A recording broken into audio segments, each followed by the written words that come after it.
Namaste and welcome everyone. I am back here with Sunili Jani Pawar. It is such an honor to have you back here to share a conversation today. We are discussing Rahu conjunctions, specifically the current transit of Rahu, Mercury, and Mars conjunction, and all the influences. And no one better to discuss this relevant transit with than my dear friend and teacher, Sunili Jani Pawar. Namaste. It's so good to have you. Namaste, Ksanati, and it is very nice to see you again. And hello to everyone. This transit of Mars, Rahu, and now Mercury has also joined the Prince Mercury. So now this Prince Mercury is learning all the things from Mars and Rahu, because wherever Mercury and with whomever Mercury is posted or posited, it always try to grasp and grab the qualities and characteristic of that particular planet.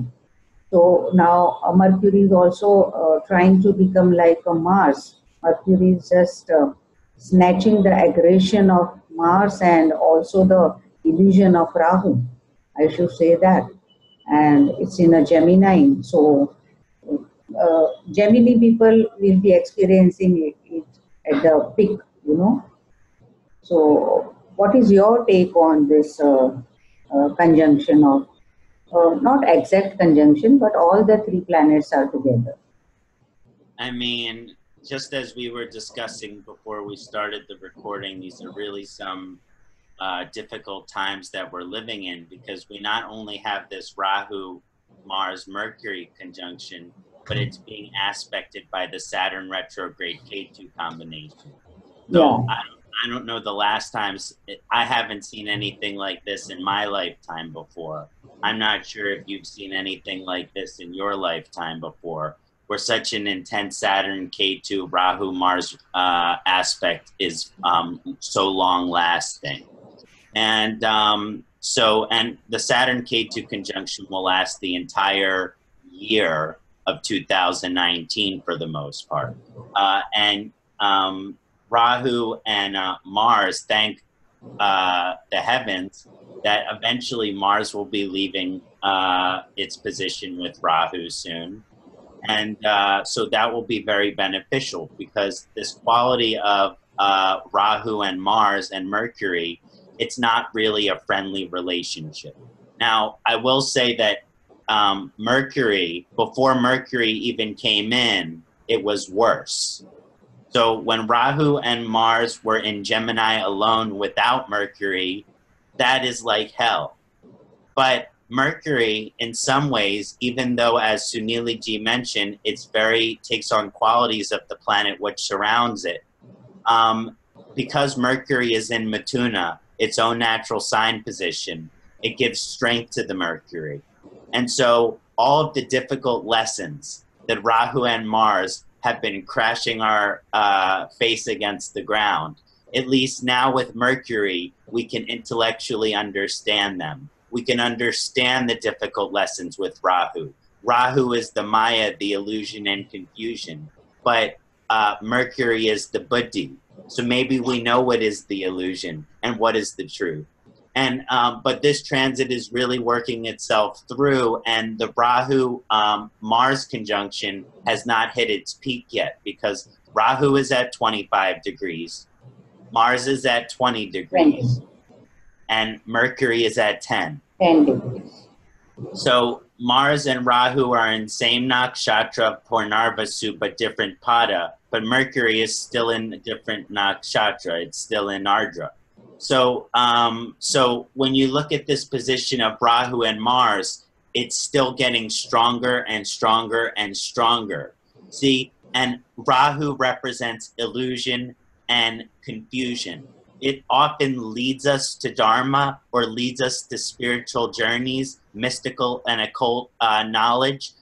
This understanding of illusion, it leads us on a powerful spiritual path.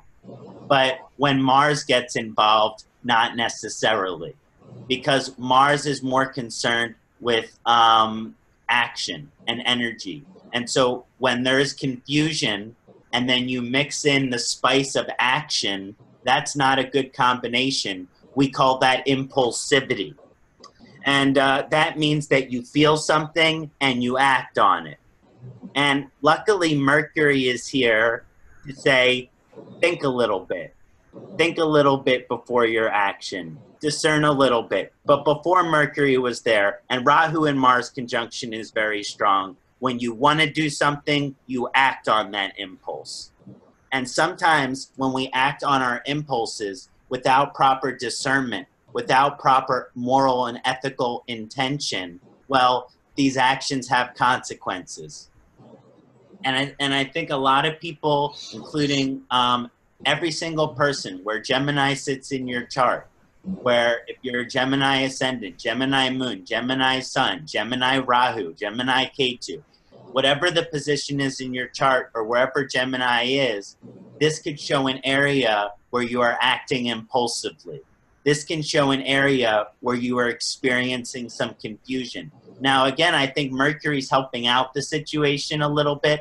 And as Mercury makes its way closer to Mars,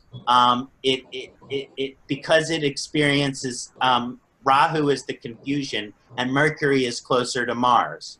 So if there is some clarity which is experienced during this transit, it will be expressed aggressively because Mercury will be acting like Mars. So all of our communication and expression, it has this intensity. It has this boldness. It has this fierceness. But the sad and the difficult part is that Rahu is also there. So what we're communicating, even though we think it is the truth, it might not be the truth. This is what we must ultimately always accept with Rahu, is that which we think we know is really what we do not know at all. And we have to be humble. And this is a very humbling combination because it shows a lot of people who think they know based on their impulses and their instincts, and they act on those impulses and instincts.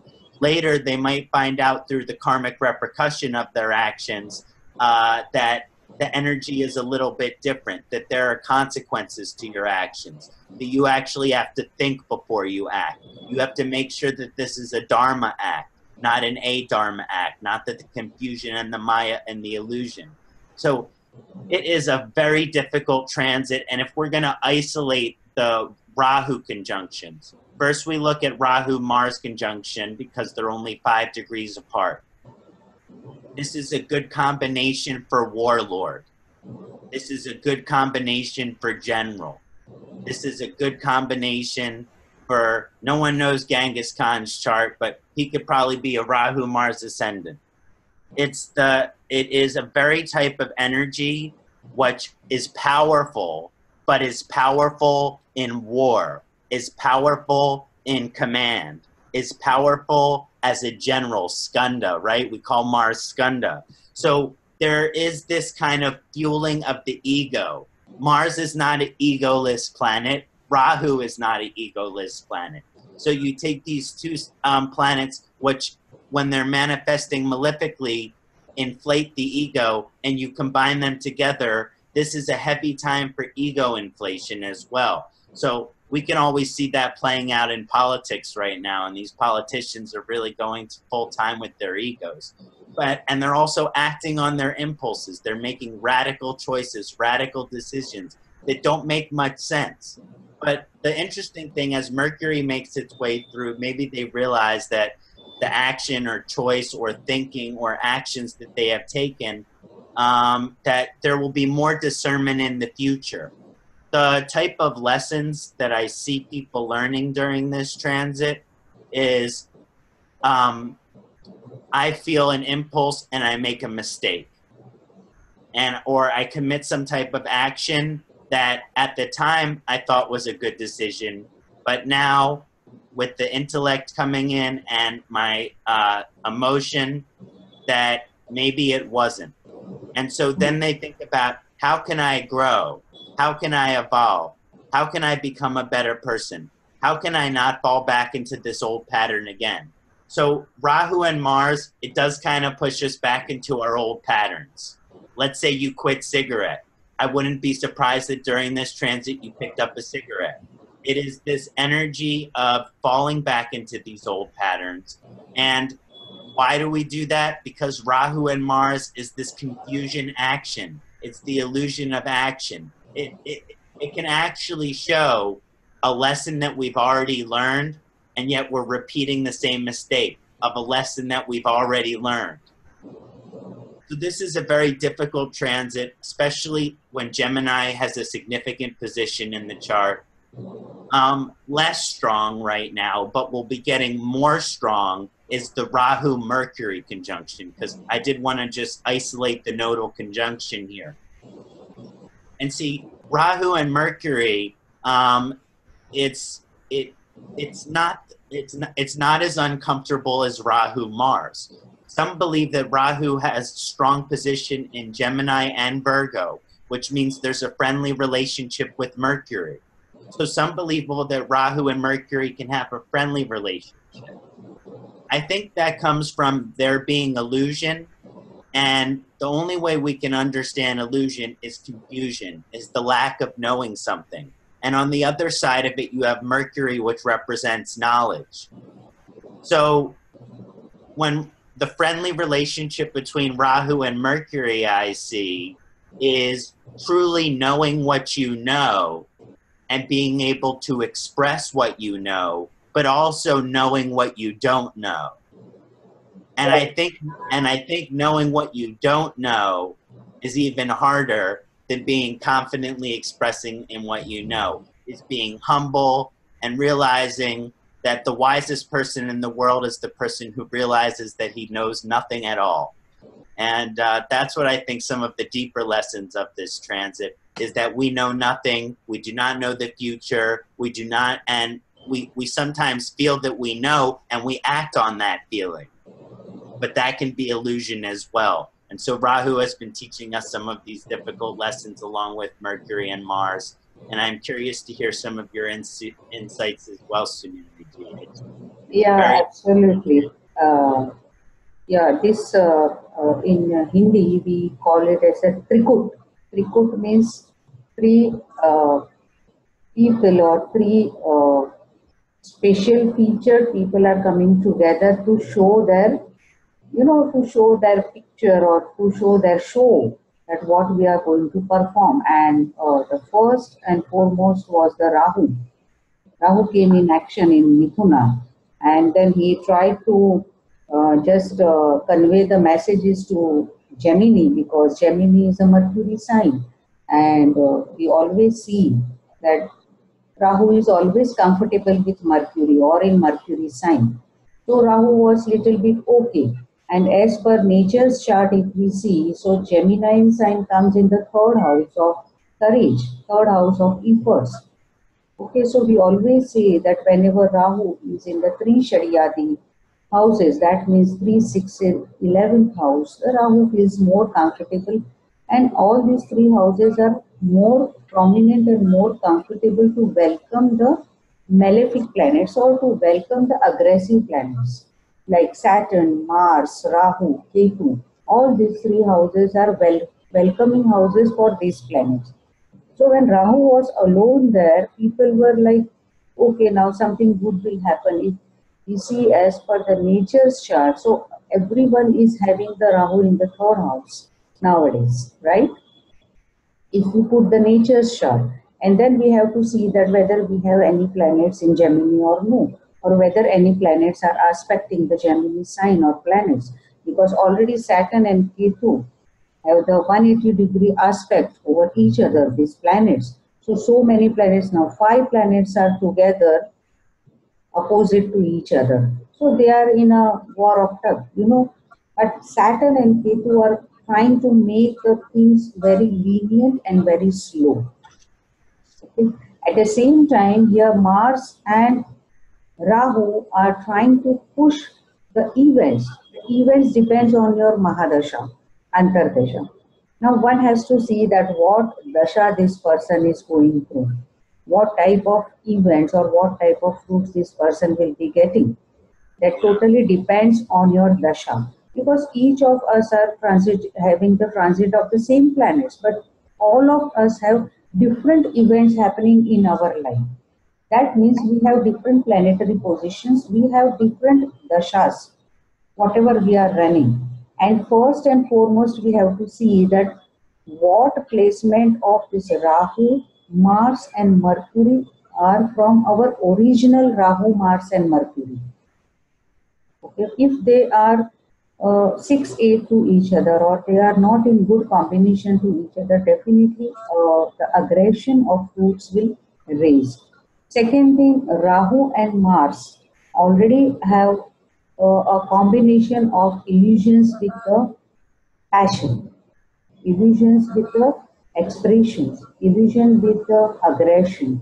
And when Mercury entered here, now what is happening? Mercury is trying to behave like both the planets, but as Rahu is more comfortable with Mercury in other sense, because Rahu is trying to make the Mercury that okay, come on my side, because Mars is little bit aggression. So please come on my side, see how I will give you the fruits, or both of us will be doing the fantastically if we come together. But the Mars is the, is the, what we say, Senapati, or with it is a major the soldier. So the soldier is not giving up the weapons. The soldier is saying that no, whatever you people will do, I will not allow it to happen. Because whenever Mercury and Mars come together, as it is in the communication house of Gemini, the speech becomes harsh, the speech becomes irrelevant, and Rahu gives the illusions to Mars so that Mercury is giving illogical thoughts to Mars. Mercury is just playing its own role so that the relationships in person's life are also getting segregated. Or we can say that nobody is coming to know that what is happening in my life. This can be with relationship, this can be with your work, this can be with your transformation also, because Gemini sign is sign of unity also. Gemini is a sign of unity because Gemini sign comes 8 to 8 in our nature's chart.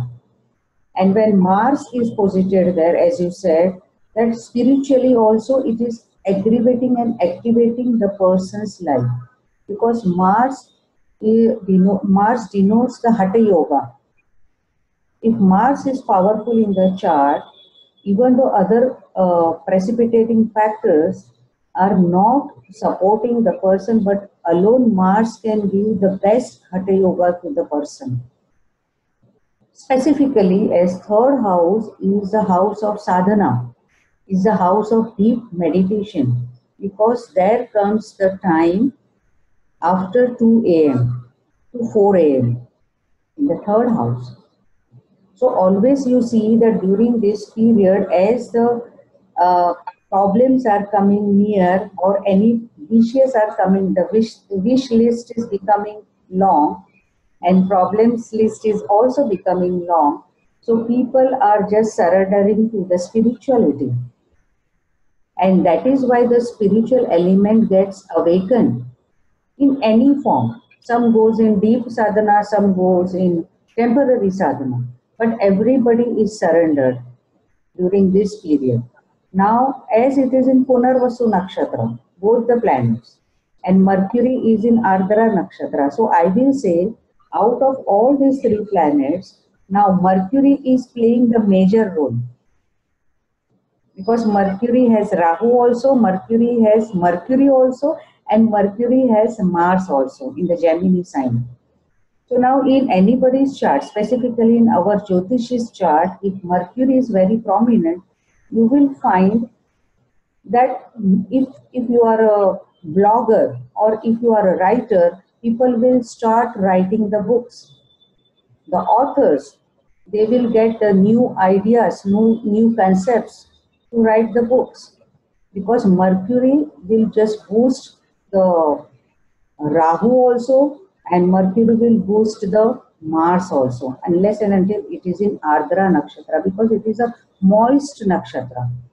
it is making the person very emotional to just present and to show off the emotions. So, and on the other side, as per the mundane astrology, as we were discussing, so many natural calamities are taking place all around the world. You can see that. So, this is also a bad side, but it was more when Mars and Rahu were together. But now, as Mercury has entered there, and Mars is going to change on this 22nd of June, it will go in Cancer, again in Saturn Nakshatra. So, that time again, something new will happen. So, really, this is a transformation period for all of us because the Jupiter is also 6th to Mars and Rahu now, 6-8 connection. The Saturn and Ketu are also 180-degree opposite. So many things are happening one by one. So what other things you find that how other planets like Jupiter or Saturn are playing role when these three planets are activated in the chart? Yeah, it's exactly what I wanted to discuss. So thank you for asking. The way that word that I use to describe the Rahu Mars Mercury combination is the word push. Push means Mars is pushing, Rahu is pushing, and Mercury is acting like Mars and Rahu, so it's going to be pushing too. And this means pushing, we can think of it in terms of a lot of different ways, but an easy way to understand pushing is in terms of our desires. So if you have a desire, you push towards it, which means you do everything you can to get that desire. We're not even judging if the desire is moral or ethical yet, but maybe with Rahu and Mars, it's not. And you push towards that desire, and you push towards that desire. And because of Rahu and Mars combination, you'll probably end up satisfying it. So whatever desires you want, you will be pushing towards you, is completely aspected by the opposite type of vibration and energy, which is the Saturn Ketu vibration, which I call pull.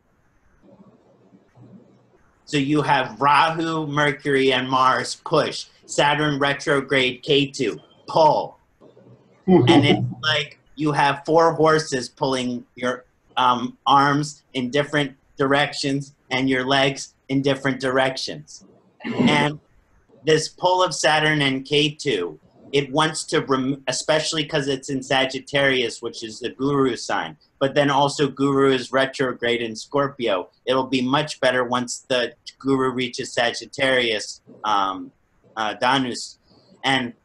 But for now, while this pull is so intense and Saturn retrograde and Ketu are so close, and especially while Saturn is in retrograde during this period, everything in our life which doesn't serve us, because that's what Ketu and Saturn are concerned. Ketu and Saturn working together, they want to remove everything in our life which does not serve us. So that's the minimization.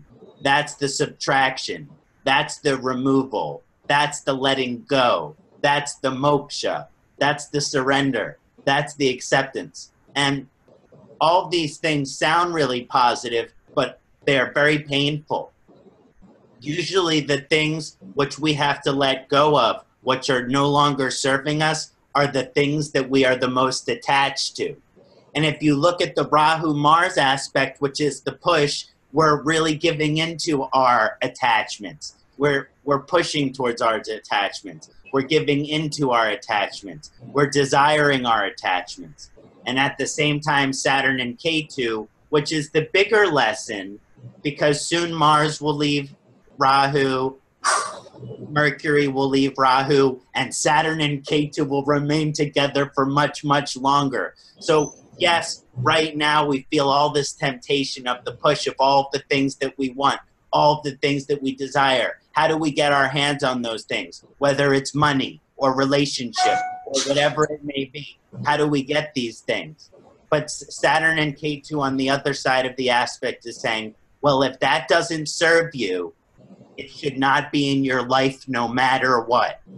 If it's a job, if it's a relationship, if it's a habit, if it is not serving your dharma, if it is not serving your highest evolution, then that Saturn-Ketu conjunction wants to remove it.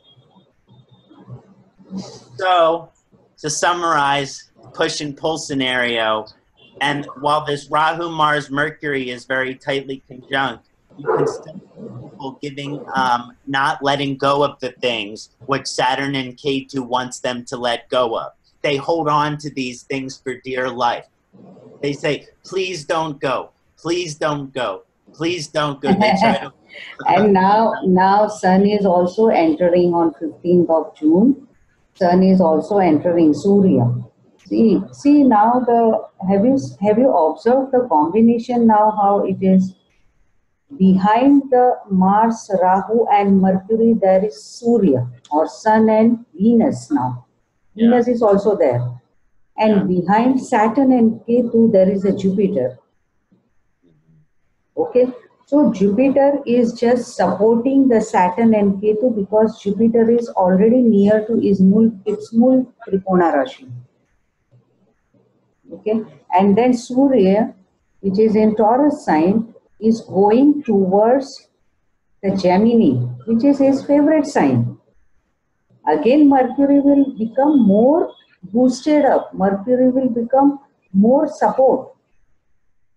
That is why I said that now Mercury will play the major role in giving the events and fruits to the native.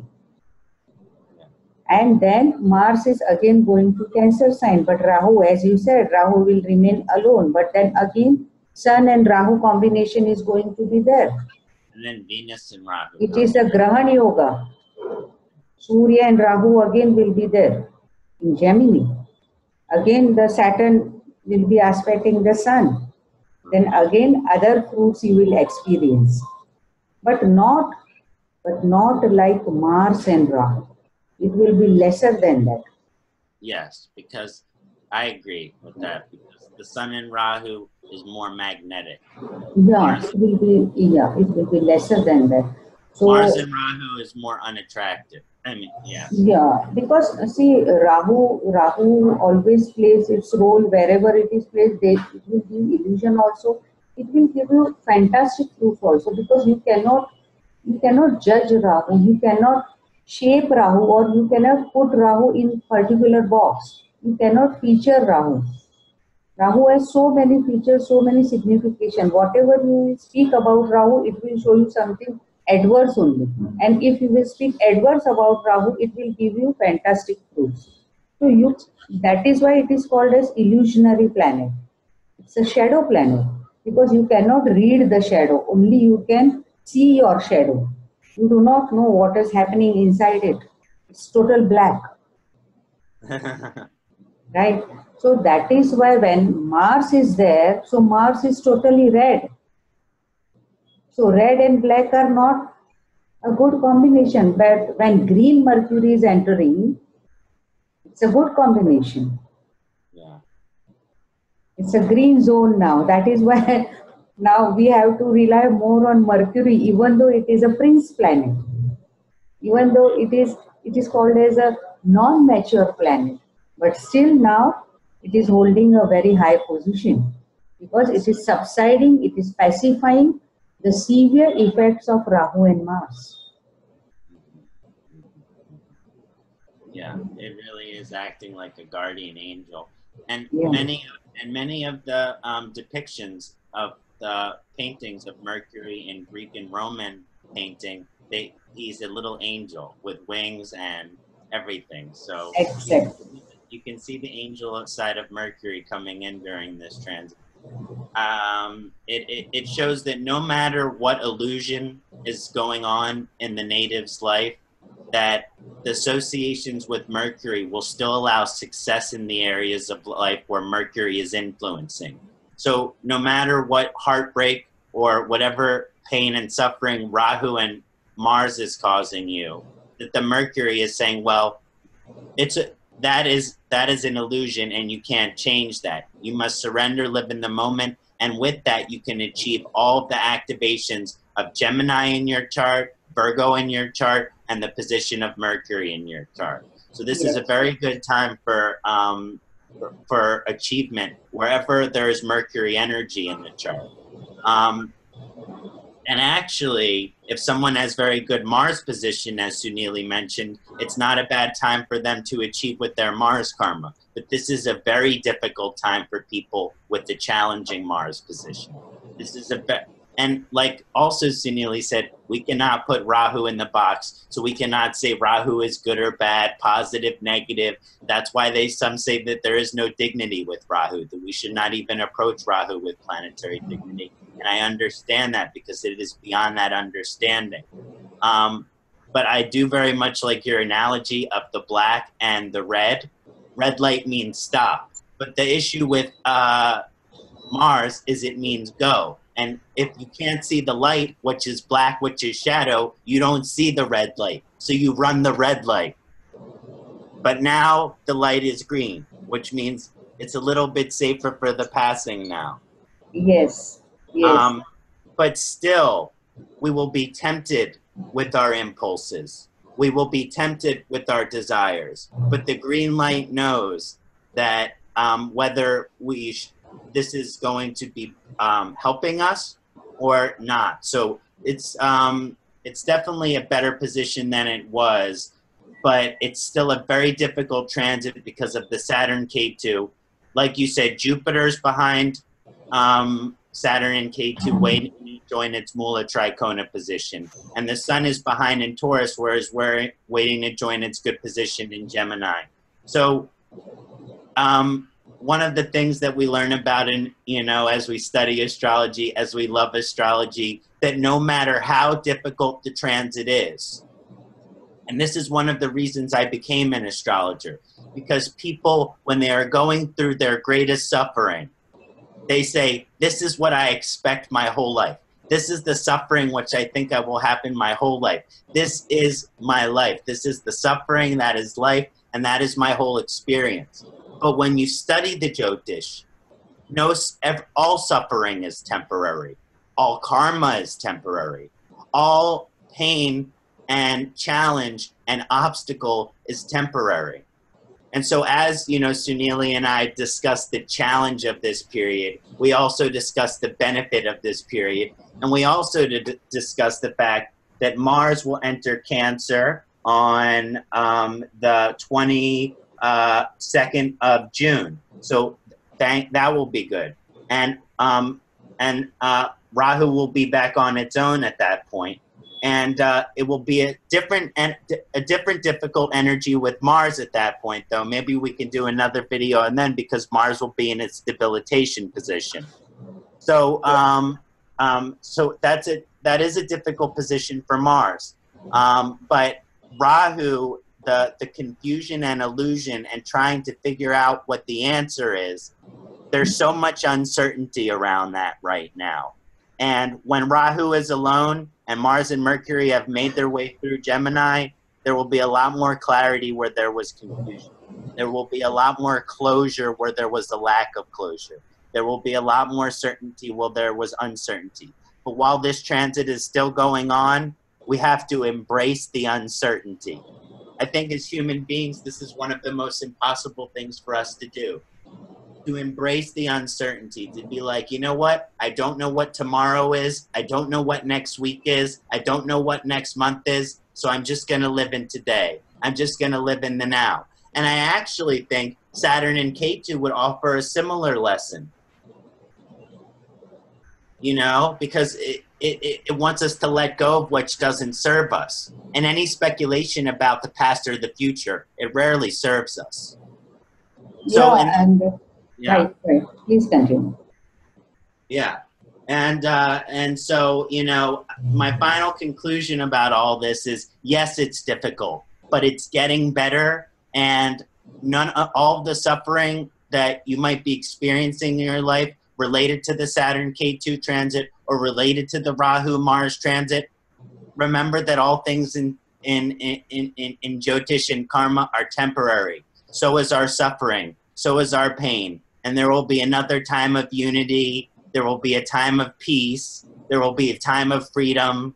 There will be a time where politicians will act maturely and responsibly. That's not right now, but that time will come. So never lose faith, my beloveds.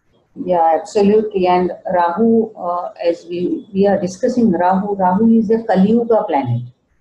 You know, because in Satyuga, all other planets who are deities, Rahu is a demon.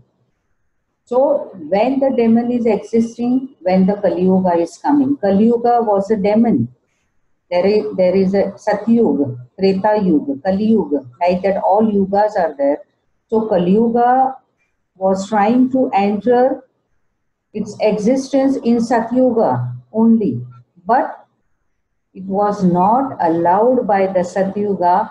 But then step by step later on, now Kali Yuga is in the existence, and then Rahu and Ketu both come into action.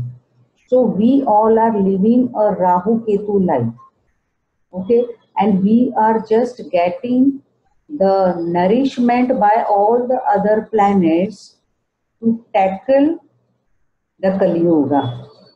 Otherwise, we all would have born with only Rahu and Ketu planetary position in our chart, only nodes, because it is Kali Yuga. The total planetary position depends on the nodes. Yeah. And how many planets are coming between the nodes and how many are out. So whichever planets are coming between the nodes, that much karma you have to repay. And whichever is out, that is your blissful moments of life. And that totally depends. Even though if you have Jupiter out of the nodes, but still you are not getting the good fruits. That depends that you are not going to get the Mahadasha of Jupiter, because it is not destined. It is not written in this Janma karma. This birth karma, it is not written. That is where you are not getting the Mahadasha of Jupiter. But whenever Antardasha of Jupiter will come, that time definitely you will experience some fantastic good fruits. So this is the power of nodes. We are not even a pinch of whatever we are talking. There is so much about Rahu and Ketu. So Rahu is totally a karmic box, I call it as. Saturn is a karmic cycle of our life. But the box of karma is totally with the Rahu. That is what we are experiencing. So this was really a very good talk on Rahu, Ketu and Mars. Rahu, Mars and Mercury, and then Saturn and Ketu.